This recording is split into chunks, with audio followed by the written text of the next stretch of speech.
હમણાં તો કામાક્ષી આવું નવીન શીખી છે. પોતે હિંડોળામાં એકલી બેસી જાય, કોઈને બેસવા ન દે અને પછી કહે કે મને હિંચકાવો. એટલે પછી મમ્મીએ આવી રીતે આમ હિંડોળામાં દોરી બાંધી દીધી ને કામાક્ષીને હિંચકાવે છે. મારા સાસુ કામાક્ષીનું તો ધ્યાન રાખે જ છે ને મને પણ બહુ જ સપોર્ટ કરે છે વિડીયો ઉતારવામાં. એ તો તમે બધા વિડીયોમાં જોવો જ છો અને સરસ સરસ મમ્મી વિશે કમેન્ટ પણ કરો છો. અને આ જો રાત્રે વડવાંગડા આવે છે અમારે કેરી ખાવા. કેરી તો ખાતા જાય, પાછો ખાટલો પણ ભરી મૂક્યો અમારો. ઉપરથી બધું પાડેતી સાવ. અને ખાટલાની સફાઈ કરવા કામાક્ષી તરત જ પહોંચી ગઈ. એને આવું બધું કામ તો બહુ જ ગમે. સવારે જ શાક ને બીજું થોડું ઘણું કામ થઈ ગયું હોય એટલે પછી તો સાવ આરામ હોય મારે.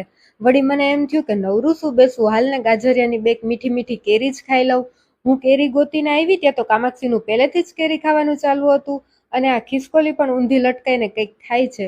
આવું બધું કુદરતી જોવાની મને તો બહુ મજા આવે. તમને આ બધું જોવાની મજા આવે છે કે નહીં કમેન્ટ કરીને કહેજો.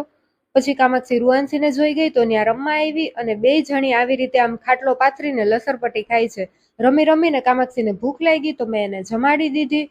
મમ્મી પછી કટકી કેરીનો મુરબો બનાવવા માટે કેરીના ઝીણા ઝીણા કટકા સુધારતા હતા અને કામાક્ષી બેઠી બેઠી આ બધા કટકા ખાતી જાય છે.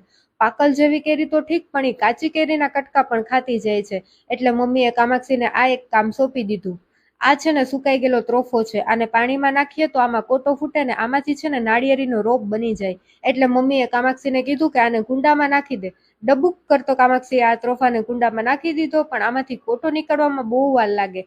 કોટો નીકળે ત્યારે હું જરૂરથી વિડીયોમાં શેર કરીશ. બપોર પછી શ્યામ આવ્યા અને કાલનું અધૂરું ચોકડીમાં છાંયો કરવાનું કામ ઉપાડી લીધું. 3 થાંભલી ખોડાઈ ગઈ હતી અને ઉપરની સાઈડ આડી થાંભલી પણ બાંધી દીધી હતી. આજે હવે ખાલી 3 થાંભલી ઊભી બાંધી અને હવે ખાલી આમાં તાલા જ મૂકવાના હતા. એ ઉપર સરસ ગોઠવી દીધા એટલે મસ્ત ઝૂંપડી બની ગઈ. ઉનાળા પૂરતું તો હાયલું, પણ ચોમાસામાં શું થાય એ જોયું જશે. ચોમાસું આવે ત્યાં સુધી તમે વિડીયોને લાઈક, શેર અને ચેનલને સબસ્ક્રાઇબ કરી દેજો. જય શ્રી રામ.